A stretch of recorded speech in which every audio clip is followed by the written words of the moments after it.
Hey guys, welcome back. It's your brother in Christ, Weston. Thanks for joining me today. So today's article comes out on Now the End Begins. Let's get into it. Okay, so I saw this. Hope you guys have been well. It's been about a week since I posted. At least I'm getting better at getting out about two videos a week. There's been 7 days, so that was like a week since last time, I guess, or there was a week between. Yeah, something like that. Anyways, I'm getting better at getting more videos out as I get more time. So I can get back on my regular schedule where I'm getting more and more out. So thanks for sticking around. I always want to say that because you guys are so faithful, and I'm really grateful for you. Okay, let's just read this. I haven't reviewed the article, but when I saw this, I was like, this is one of them things that we need to talk about a declassification that somehow has already existed and been somewhere, and it leads to all the truths of us talking about, conspiracy theories, right? Things we've talked about multiple times, that what if this happens? What looks like this is going to happen, and then projecting that and saying, hey, why would you make this movie? Why would you talk about aliens? Why would you talk about this? Why would you virtue signal? And then lo and behold, there's a whole article or things written about it. There's stuff written about zombies. There was supposed to be if a zombie outbreak happened, but there's a whole document for it. And it's why would anybody write that? What's the point of that? Isn't that just fiction or non-fiction? It's just fake? It doesn't make any sense. Okay. In an amazing coincidence, the Pentagon declassifies and releases documents of a nuclear attack very much like the ending of the Obama Civil War movie, or the new Obama Civil War movie. Now, that's a new movie that's coming out, and I want to see it. And they just had a movie that came out with Leave the World Behind, and that was with America being invaded. And so this one is about a nuclear attack. So let's read.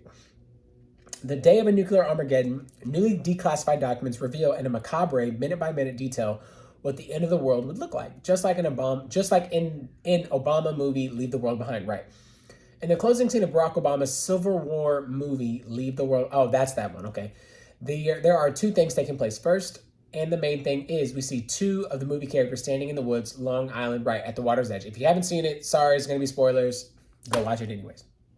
Watching nuclear bombs explode over New York City, right? So the scene is that there's these two women that are sitting here in a forest, kind of a suburb or whatnot, and there's a bridge, and you can see they do a big shot out, and you see the bridge and you see New York. So there's a big body of water, bridge, ton of forest, and then you see the whole city, and the city is being bombed, and so something is happening, and they're experiencing that, right? So they see a cutout, and it's the forest, and the forest has a perfect cutout, and they can see the city off in the distance, and they see it being hit. So let's continue. Bombs launched by the U.S. military on the American. I don't know if that's true or not. I don't even know if I could say that. The second and more arcane thing is we watch a young girl in the safe room, right? This young girl, this whole time, makes it to a safe room in an abandoned mansion, watching the last episode of Friends on DVD. Took me quite a little while to puzzle that one through, but I think I got it. He quotes Matthew 26:50, and Jesus said unto him, Friend, where art thou come? Then they came, and they laid hands on Jesus and took him. I don't understand that. In the movie, the produced and co-written by former two-term president of the United States. This is written so weird. And current president from the basement. Obama, we are watching civil war conducted by an American government against its citizens, you and me. The movie leaves us with a little girl watching the last episodes of Friends to tell you that bombs were dropped by our friends. In the government, we are elected to keep us safe. Okay, I'm gonna have to watch my words. I haven't reviewed this, so let's just try to keep it. Yeah, we've talked about this.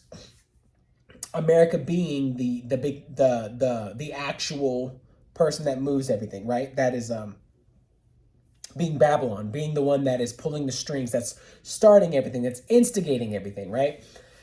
This is predictive programming at its razor sharp best, and yes, the joke is on you.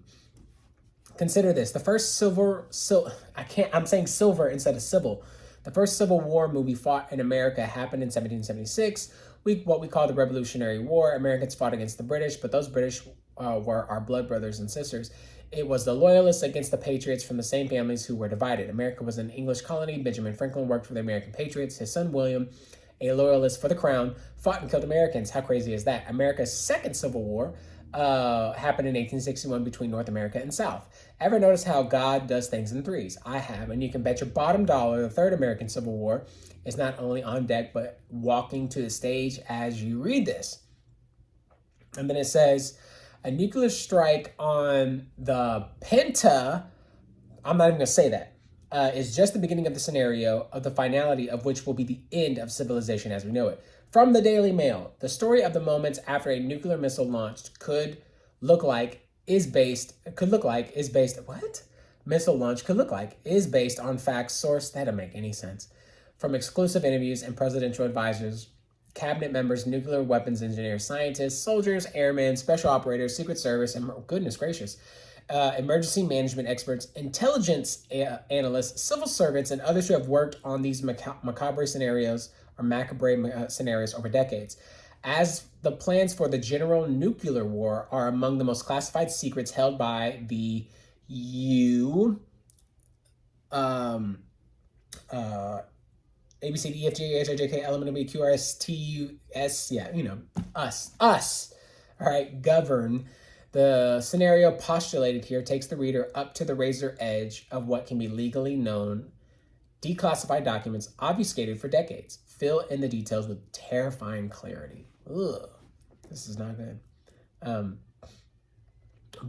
Wow, this is long. Okay, because the Pentagon is a top target for a strike by America's nuclear-armed enemies, in the scenario that follows, Washington, D.C. gets hit first with 1 megaton thermonuclear bomb. That's insane. That's like, these are the declassified documents, YouTube, so you don't hit me with some random something about a strike. Every time I try to talk, this is declassified. A bolt out of the blue attack against D.C. is what everyone in D.C. fears the most, says Andrew Weber, former Assistant Secretary of Defense for Nuclear, Chemical, and Biological Defense Programs. Bolt out of the blue is how U.S. Nuclear Command and Control refers to an unwarned large nuclear attack. The strike on D.C. initiates the beginning of an Armageddon-like nuclear war that will almost certainly follow. There's no such thing as a small nuclear war. It is an often repeated phrase in Washington. That makes sense. This is the reality of the world we live in. The nuclear war scenario proposed in this book could happen tomorrow or later today. The world could end in the next couple of hours, warns General Robert Keller, the former commander of the United States Strategic Command. A 1 megaton thermonuclear weapon detonation begins with a flash of light and heat so tremendous it's impossible for human mind to comprehend. 180 million degrees Fahrenheit is 4 or 5 times hotter than the temperature at the center of the sun. That's insane that we can make something like that. You see what I'm saying? That's insane that we can make, I can't even fathom that. That the sun that we can't even look at, we can obtain that power and put it into something and make it 4 to 5 times hotter than the center of the sun. That's supernatural. That's beyond natural. We're messing with, like, when things get so hot, right? So hot or so cold, something like, that's how you know that, not trying to deviate, but that's how you know, like, there's more to what's happening here. Somebody is teaching people how to do this. And I don't think it's just human logic. I think it's demons and fallen angels. And there's something more that's happening. It's gotta be. That doesn't make any sense. You mean I can just if I could make if somebody ever saw this who was a graphic artist or something like that, could see me just grab the sun and go and just take it like this, crunch it down, and then put it into a missile and then go pew, and just fire it off. It's 4 or 5 times hotter. That I can't even, like, how does it not sit where it's at and just melt? Like, I know it's not active. It has to be something ignites that, but that's insane.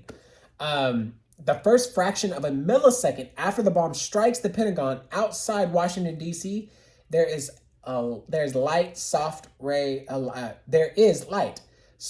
X-ray light with a very short wavelength. The light superheats the surrounding air to millions of degrees, creating a massive fireball that expands at millions of miles per hour. So pretty much anybody in the vicinity is done for.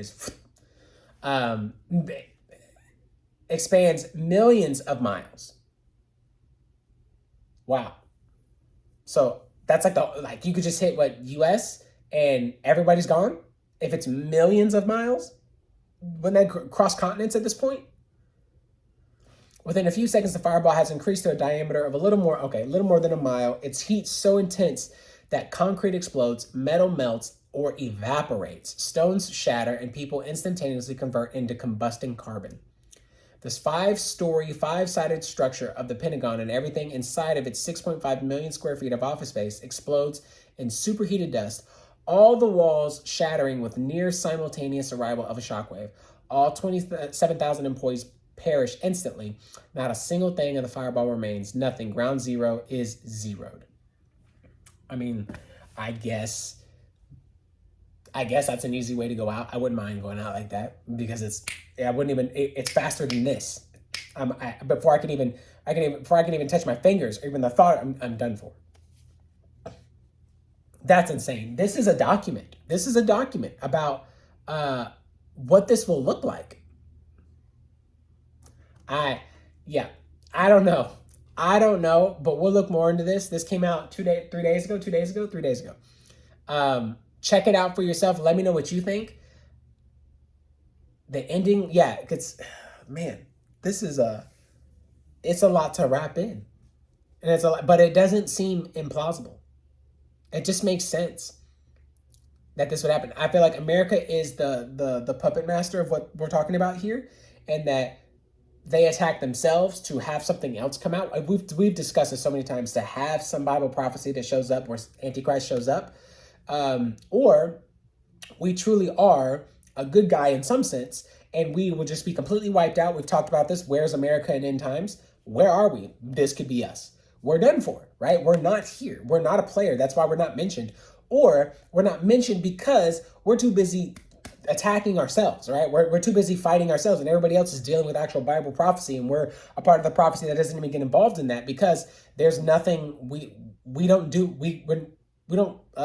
support or engage in any fashion because we're stuck fighting ourselves. Or it's all a part of a plan for us to take ourselves down in some way, form, or fashion and rise ourselves back up again and enforce certain laws or things like that we have talked about in the past. I'm really weird about saying things, so I'm being super broad right now, and I'm sorry for that. Digital IDs, marks, mark of the beast type stuff, totalitarian regimes, all kinds of stuff like that, right? I don't know, but this is nuts. Anyways, guys, thank you for sticking around. Love y'all. Continue to pray for me in my gut. I'm feeling better. I'm doing better. I'll give you more updates on that. I really appreciate it. If you like the video, Be sure to subscribe. I'm almost at 1,000 subscribers. I'm working on it. I promise I am. I'm trying to get there. That gets me closer to being able to be monetized and then use YouTube one day as a side income and maybe one day as a full income. That'd be awesome. Because I would just love to just make videos all the time and just do this and talk about the Lord and Bible prophecy and vulnerability and the whole nine and just everything. So anyways, guys, love y'all. I'll see you in the next one.